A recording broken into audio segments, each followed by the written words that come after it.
सी language के आज के लेक्चर में हम आपसे रिलेशनल ऑपरेटर्स को डिस्कस करेंगे। प्रीवियस क्लासेस में मैंने आपसे असाइनमेंट ऑपरेटर और उससे पहले की क्लासेस में मैंने आपसे अर्थमेटिक ऑपरेटर और इंक्रीमेंट डिक्रीमेंट ऑपरेटर्स को डिस्कस किया था। अच्छा, जो भी अभी तक मैंने आपके साथ में ऑपरेटर्स डिस्कस किए हैं, आपको प्रोग्रामिंग के साथ में मैंने बताए हैं ताकि आप इन बातों को समझ पाए कि सी लैंग्वेज में जब हम प्रोग्रामिंग करते हैं तो ऑपरेटर का यूज क्या है, किस तरीके से हम प्रोग्रामिंग में इनको इंप्लीमेंट्स करते हैं, वो सारी चीजें मैंने आपको बताई हैं और बहुत ही बेसिक तरीके से बताई हैं। बहुत ही बेसिक प्रोग्रामिंग मैंने आपको सिखा रहा हूं। जिनको बिल्कुल भी नहीं आती है या जो आज तक सी लैंग्वेज सुने भी नहीं है या जिन्होंने अभी तक कभी प्रोग्रामिंग की ही नहीं है, ऐसे लोगों को भी प्रोग्रामिंग आ जाएगी, ये गारंटी है जिस तरीके से मैं आपको बता रहा हूं। ठीक है, तो आप बस क्लास को बहुत ही सीरियसली देखिएगा और जो भी मैं आपके साथ में प्रोग्राम करता हूं या कोड करता हूं, आप खुद भी उसको ट्राई करिएगा और उससे रिलेटेड कुछ और भी कोड आप चाहें तो बना सकते हैं, जिससे कि आपकी उसमें प्रोफिशिएंसी बढ़ेगी, आपको उसमें अंडरस्टैंडिंग बढ़ेगी। ठीक है, तो चलिए अब हम अपने टॉपिक पर चलते हैं और आज का टॉपिक है वो है रिलेशनल ऑपरेटर। ठीक है, सो क्या है रिलेशनल ऑपरेटर, वो अभी हम आपसे डिस्कस करेंगे। राइट, चलिए, तो the relational operators are also called comparison operators और used to compare two operands. So basically जो रिलेशनल ऑपरेटर का काम है, मतलब रिलेशन बताना। रिलेशन बताने का मतलब कि कंपैरिजन करना। कंपैरिजन करने का मतलब जैसे कि मान लीजिएगा कि ये इससे बड़ा है या ये इससे बड़ा, जैसे सपोज दैट कि हमारी फैमिली में भी हम लोग क्या करते हैं, कंपैरिजन करते हैं, या कि भैया ये इससे बड़ा है, या ये कह सकते हैं ये मेरा बड़ा भाई है, ये मेरा छोटा भाई है। तो बड़ा और जो छोटा है वो क्या बता रहा है, कंपैरिजन बता रहा है कि ये मुझसे बड़ा है या ये मुझसे छोटा है। तो ठीक उसी तरह से यहां पर दो ऑपरेंड के बीच में भी कंपैरिजन होगा। कंपैरिजन मतलब या तो वो उससे बड़ा होगा या वो ऑपरेंड उससे छोटा होगा, या वो उसके बराबर होगा या उससे बड़ा होगा, या वो उससे छोटा होगा या बराबर होगा। ठीक है, तो इस तरीके के जो कंपैरिजन होते हैं वो रिलेशनल ऑपरेटर्स की मदद से ही किए जाते हैं। So they are used to find the relationship between two operands and hence are called relational operators. The two operands may be constants, variables or expressions. That means कि जैसे कि अभी हमने असाइनमेंट ऑपरेटर में आपसे डिस्कस किया था कि जो लेफ्ट हैंड का ऑपरेंड होता है वो होना चाहिए वेरिएबल, जबकि राइट हैंड का जो ऑपरेंड होगा वो या तो कांस्टेंट हो सकता है या वेरिएबल हो सकता है या एक्सप्रेशन हो सकता है।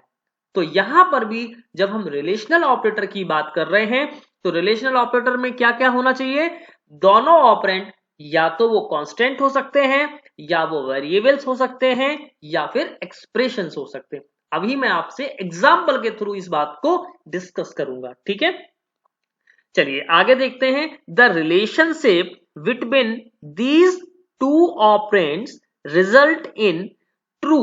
अगर ट्रू होता है दैट मीन्स कि वन, यानी दो तरीके से समझ सकते हैं कि नॉन जीरो होगा तो भी मतलब वन, या ट्रू होगा तो भी वन, और फॉल्स को आप बोलते हैं जीरो। ठीक है, दोनों ऑपरेंड के बीच जब कंपैरिजन होगा तो हमको आउटपुट में क्या मिलेगा, वन और जीरो। ठीक है, अगर कंडीशन ट्रू हो गई, रिलेशन ट्रू हो गया तो वन, और रिलेशन फॉल्स हो गया तो जीरो। कंपैरिजन अगर फॉल्स देगा तो जीरो होगा। अभी कैसे होगा मैं आपको डिस्कस करूंगा।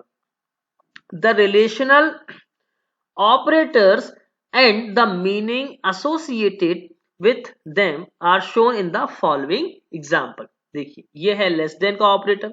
तो लेस देन ऑपरेटर, जैसे सपोज दैट मैंने कहा कि टू जो है वो छोटा है, ठीक है, थ्री से, या मैं कहूं थ्री जो है वो बड़ा है टू से। ठीक है, तो अगर इसी बात को हम कैसे लिख सकते हैं, ऐसा भी लिख सकते हैं, three greater than two, two less than three. तो टू जो है वो थ्री से छोटा है तो ये तो हो गया लेस देन का, ये हो गया लेस देन का, और ये क्या हो गया, ग्रेटर देन का। ठीक है ना, ये क्या हो गया, ग्रेटर देन का। और यही हम कहते हैं कि मान लीजिएगा हम यदि ये बात कह दें कि 3 is less than equal to 3, ठीक है, तो 3 जो है वो इसको क्या पढ़ेंगे हम, इसको पढ़ेंगे लेस देन इक्वल टू, ठीक है। और यही बात यदि मैं ऐसे बोल दूं 3 is greater than equal to 3, तो इसको क्या पढ़ेंगे हम, greater than equal to, greater than equal to. तो इस तरीके से हम क्या कर रहे हैं, कंपैरिजन कर रहे हैं। अब ये तो थे दोनों ऑपरेंड क्या, कांस्टेंट, ये भी कांस्टेंट और ये भी कांस्टेंट। अगर हम चाहें तो दो वेरिएबल्स के बीच में कंपैरिजन करा सकते हैं। कैसे, देखिए मान लीजिएगा हम बोले a greater than equals to b, हम बोल सकते हैं a ग्रेटर देन b, हम कह सकते हैं a लेस देन b, हम कह सकते हैं a less than equals to b, ठीक है। हम ये भी कह सकते हैं। अब देखिए यहां पर एक बहुत ही इंपॉर्टेंट बात मैं आपसे अभी शेयर करूंगा, और वो इंपॉर्टेंट बात क्या है, ये जो साइन है आप देख रहे हैं, ये जो साइन मैं आपको हाईलाइट कर रहा हूं, इस साइन को हम पढ़ते हैं इक्वल टू साइन। क्या पढ़ते हैं, क्या पढ़ते हैं इस साइन को, इक्वल टू साइन। क्या पढ़ते हैं, इक्वल टू साइन। जबकि हमको एक बात मालूम है कि अगर ये वाला साइन है तो हम इसको क्या बोलते हैं, हम बोलते हैं असाइनमेंट। क्या बोलते हैं, असाइनमेंट। जबकि इस साइन को हम क्या बोलते हैं, इक्वल टू साइन। यानी दो बार बराबर का साइन है तो उसको क्या बोलते हैं, इक्वल टू। जबकि हम मैथ्स में इसी को क्या बोलते हैं, मैथ्स में क्या बोलते हैं, मैथ्स में बोलते हैं इक्वल टू। क्या बोलते हैं, इक्वल टू। लेकिन सी लैंग्वेज में क्या बोलते हैं, इसी साइन को क्या बोलते हैं, असाइनमेंट ऑपरेटर। क्या बोलते हैं, असाइनमेंट ऑपरेटर। बस इस बात का आपको ध्यान रखना होगा। जब भी आप सी लैंग्वेज में कोड करेंगे, आपको एक बार इक्वल टू अगर आप साइन लगाएंगे तो इसका मतलब है कि आप असाइनमेंट कर रहे हैं, आप असाइन कर रहे हैं राइट हैंड ऑपरेटर की ऑपरेंड की वैल्यू लेफ्ट हैंड ऑपरेंड में असाइन कर रहे हैं। लेकिन अगर दो बार इक्वल टू साइन लगाया तो इसका मतलब दोनों के बीच में कंपैरिजन हो रहा है, चाहे वो ऑपरेटर ऑपरेंड चाहे वो ऑपरेंड कांस्टेंट्स हो, चाहे वो ऑपरेंड वेरिएबल्स हो, या चाहे वो ऑपरेंड एक्सप्रेशन हो, ठीक है। इसके बाद में जो नेक्स्ट ऑपरेटर साइन है, ठीक है, जो नेक्स्ट ऑपरेटर साइन है वो है, देखिए नॉट इक्वल टू। इसको क्या पढ़ेंगे, not equal to, right, not equal to. क्या पढ़ेंगे, not equal to, not equal to, ठीक है। बाकी साइन मैंने आपको सारे बता दिए। तो अब मैं चाहूं तो इसको ऐसा भी लिख सकता हूं, क्या, a इक्वल्स टू b, या a not equals to b, ऐसा भी बोल सकते हैं, ठीक है। अच्छा, ये तो थे हमने वेरिएबल, कांस्टेंट। कोई एक्सप्रेशन भी हो सकता है। एक्सप्रेशन कैसे होगा ये भी अभी हम समझ लेते हैं। मैं इसको थोड़ा सा रफ कर देता हूं तो आपको अच्छे से समझ में आ जाएगा। मान लीजिएगा ये लिखा हुआ है x plus y minus 2 equals, और डाल दिया a प्लस b प्लस 1। तो ये एक इक्वल टू साइन है, यानी दोनों साइड की वैल्यू इक्वल होनी चाहिए। तो x और y मतलब ये हमने सॉल्व कर रहे हैं, ठीक है। इसके अलावा जैसे मान लीजिएगा 3 प्लस एक्स ग्रेटर देन, क्या डाल दें, मान लीजिएगा 4 माइनस वाई, ठीक है। या हम कह दें यहां पर यही इसी चीज को हम क्या बोल सकते हैं, x plus 3 less than y minus 2। तो ये हम एक्सप्रेशन सॉल्व कर रहे हैं, ठीक है। तो अब हम जानेंगे इसको, इसकी जो लिस्ट है वो भी हम आपसे शेयर करते हैं कि इनके काम क्या है। फिर हम एग्जांपल्स लेते हैं और देन इसके बाद में हम कोड करेंगे आपके साथ में। तो आपको इनका यूज आपको समझ में आएगा और आपको बेसिक अंडरस्टैंडिंग बन जाएगी, ठीक है। चलिए देखिए, रिलेशनल ऑपरेटर में मैंने जो लिस्ट ली है, अब देखिए इस लिस्ट को आप नोट डाउन कर लीजिएगा अपनी कॉपी में, ताकि आपको ये समझ में आ जाए। देखिए ये है लेस देन, इसको हम क्या पढ़ते हैं, लेस देन। जैसे मैंने लिखा है यहाँ पर 8 लेस देन 2, तो क्या 8 2 से छोटा है? नहीं है, इसलिए क्या बोला गया? फॉल्स। और फॉल्स का मतलब है जीरो। फॉल्स का मतलब क्या है? जीरो और जीरो, ठीक है, यानी ये। इसी तरह से ग्रेटर देन साइन है, तो ये इसको क्या पढ़ा जाएगा? Greater than. तो 8 ग्रेटर देन 2 है, दैट मीन्स ट्रू। और ट्रू का मतलब 1। ट्रू का मतलब 1। तो वहां पर बस कंपैरिजन जब भी होगा किसी भी दो ऑपरेंड के बीच में, यानी ये कंपैरिजन होगा, तो यहां पर नॉन जीरो यानी 1। ठीक है, प्रोग्राम में कैसे होगा ये हम आपसे डिस्कस करेंगे जब कोड कर रहे होंगे। तो इसके बाद में ये क्या है? Less than equals to. इसको क्या पढ़ते हैं? लेस देन और इक्वल टू। ठीक है, लेस देन इक्वल टू, ठीक है ना। अच्छा, 8 लेस देन इक्वल्स टू 2, ये क्या है? फॉल्स है। ग्रेटर देन इक्वल टू क्या है? ठीक है, ग्रेटर देन इक्वल टू क्या है? 8 greater than equal to true है। इक्वल टू मतलब ये इक्वल टू साइन है, 8 इक्वल्स टू 2 यानी फॉल्स। ये क्या है? Not equals to, not equals to 8 is not equals to 2 true. ठीक है ना। तो अब देखिएगा, ये तो लिस्ट थी, हमने कुछ रिलेशनल ऑपरेटर की जो ली थी आप लोगों से। तो ये इतने टाइप के रिलेशनल ऑपरेटर्स होते हैं, इतने टाइप के रिलेशनल ऑपरेटर होते हैं जो हम इनको यूज करेंगे सी लैंग्वेज। ठीक है, चलिए अब हम एक एग्जांपल आपके साथ में शेयर करते हैं, फिर आपसे कोड करवाएंगे। ठीक है, चलिए देखिए एग्जांपल मैंने क्या लिया हुआ है। एग्जांपल में देखिएगा, यहां पर मैंने मेन फंक्शन लिया है। मेन फंक्शन के बाद में यहां पर डेटा टाइप का डिक्लेरेशन किया है। डेटा टाइप हमने यहां पर डिक्लेयर किया है। ठीक है, अच्छा इसके बाद में क्या किया है? ये हमने x इक्वल्स टू क्या लिखा है? x equals to 5 less than 3। तो अब ये एक बात बताइए, क्या 5 छोटा है 3 से? नहीं। तो यहां पर x में क्या आ जाएगा? ये हो गया फॉल्स। और फॉल्स का मतलब कौन सा नंबर आएगा? 0। तो x में क्या आ जाएगा? 0। दैट मीन्स कि हमने यहां पर जो इंट x वेरिएबल लिया है उसमें क्या आ जाएगा? 0 आ जाएगा। इसलिए आउटपुट में क्या दिखेगा आपको? जब आप प्रिंटफ स्टेटमेंट लिखेंगे तो x में क्या आ जाएगा? 0 आ जाएगा। यही हमारा आउटपुट होगा। ठीक है, सो देखिए हमने क्या बोला? As the relation 5 is less than 3 is false, so x will contain 0 as the result of relational operator.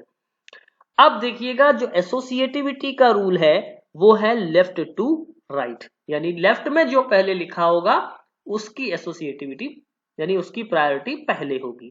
ठीक है, एक चीज प्रायोरिटी में less than, greater than, less than equals to और ग्रेटर देन इक्वल टू, इन चारों operator की जो प्रायोरिटी होगी वो होगी हायर देन इन दोनों ऑपरेटर से, यानी इक्वल टू और नॉट इक्वल टू से ज्यादा होगी। यानी जब भी ये पहले लिखे होंगे तो सबसे पहले लेस देन सॉल्व होगा, या ग्रेटर देन अगर होगा तो ग्रेटर देन होगा, इक्वल टू सबसे बाद में जाएगा, या नॉट इक्वल्स टू बाद में जाएगा। तो हम जब इससे रिलेटेड कुछ क्वेश्चंस करेंगे तो आपको ये बातें अच्छे से समझ में आ जाएंगी। ठीक है, चलिए अब हम चलते हैं प्रोग्रामिंग करेंगे और अब आपको बताएंगे। चलिए अब हम आपके साथ में डिस्कस करेंगे प्रोग्राम के थ्रू। तो ये देखिए मैंने हैश इंक्लूड stdi.h ये हेडर फाइल इंक्लूड कर दी है। मेन फंक्शन को हमने आपके साथ में लिख दिया है, ब्लैंक है। अब मैं यहाँ पर एक डेटा टाइप बना देता हूं। मैंने इंट टाइप का एक डेटा टाइप लिया। ठीक है, इसके बाद में मैं x इक्वल्स टू मैंने लिख दिया, मान लीजिएगा 5 लेस देन 2, ये लिख दिया। इसके बाद में मैं एक प्रिंटफ स्टेटमेंट को लिखूंगा और यहां पर मैं लिख देता हूं %d। ठीक है, कॉमा मैंने लिख दिया x। ठीक है, या मैं, है ना, ये हो गया। इसके बाद में अब मुझे क्या करना होगा? सबसे पहले मुझे इसको कंपाइल करना होगा, तो मैं सीधे इसको कंपाइल करता हूं। ठीक है, कोई एरर नहीं है, बिल्कुल ठीक है। इसके बाद में मैं क्या करूंगा? कंपाइल एंड रन कर देता हूं। ठीक है, ये देखिएगा क्या आ गया? 0 आ गया। राइट, अब मैं यहां पर एक और चेंज करूंगा। क्या चेंज करूंगा? देखिए मैंने अभी लेस देन लिखा था, तो अब मैं ग्रेटर देन साइन लगाऊंगा। अब अगर मैंने ग्रेटर देन साइन लगाया और अब मैं अगर इसको कंपाइल और रन करता हूं तो मुझे क्या मिलेगा, 1 मिलेगा। क्या मिलेगा, 1 मिलेगा। तो यहां पर कंपैरिजन हुआ तो यहां पर 1 मिल गया, क्योंकि 5 जो है वो 2 से बड़ा है। ठीक है, चलिए अब देखिएगा, अब क्या है, मान लीजिएगा सपोज दैट कि हम इसमें और वेरिएशंस डालते हैं। चलिए अब देखते हैं, कुछ हम वेरिएशंस करते हैं। और देखिए मैंने मान लीजिएगा यहां पर, अब अभी तक कांस्टेंट के बीच में देखा था, अब मैं यहां पर कुछ वैल्यू लेता हूं एक्स की, मान लीजिएगा 9 कॉमा y इक्वल्स टू 5, ये ले लिया मैंने। ठीक है, और अब मैं यहां पर नेक्स्ट स्टेटमेंट, अब मैं यहां पर लिखता हूं सपोज दैट देखिए, तो मुझे क्या करना होगा, x ग्रेटर देन y अगर मुझे कंपैरिजन कराना है तो मैं क्या करता हूं, यहां पर x में मैं इस चीज को असाइन करा लेता हूं। ठीक है, और अब मैं इसको क्या करता हूं, कंपाइल कर देता हूं और रन कर देता हूं। ठीक है, ये देखिएगा क्या आ गया, 1 आ गया। देखिए आपने क्या किया था, यहां पर आपने किया था x ग्रेटर देन y। ठीक है, तो अब मैं आपको ये चीज समझा देता हूं, मुझे यहां पर क्या करना था, मुझे करना था x ग्रेटर देन y। क्या करना था, x ग्रेटर देन y, और किस में असाइन कराना था, x में कराना था। तो यहां पे कंपैरिजन हुआ, यानी कि हमने x की वैल्यू कितनी ली थी, 9।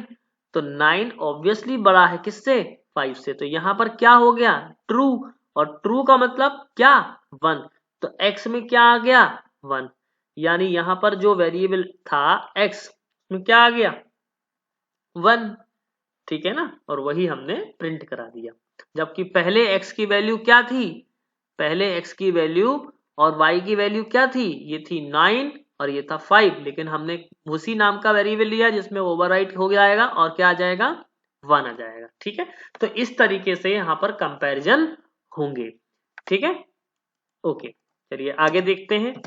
और देखते हैं, अगर मान लीजिएगा मैंने यहां पर एक नॉट इक्वल्स टू साइन डाल दिया, और अब अगर कंपैरिजन कराएंगे तो इसको रन कर देते हैं। तो देखिए यहां पर x is not equals to y, तो बिल्कुल सही बात, x की वैल्यू 9 है और y की वैल्यू 5 है, तो 9 5 से बराबर नहीं हो सकता। ठीक है, ओके, अब देखिएगा और भी आप चाहें तो इससे रिलेटेड और कर सकते हैं। अभी मैंने इक्वल टू नहीं किया था तो इक्वल टू भी करके देख लेते हैं। तो क्या 9 5 के बराबर है, देखिए 9 5 बराबर नहीं हो सकते, इसलिए क्या आना चाहिए, x में 0 आना चाहिए।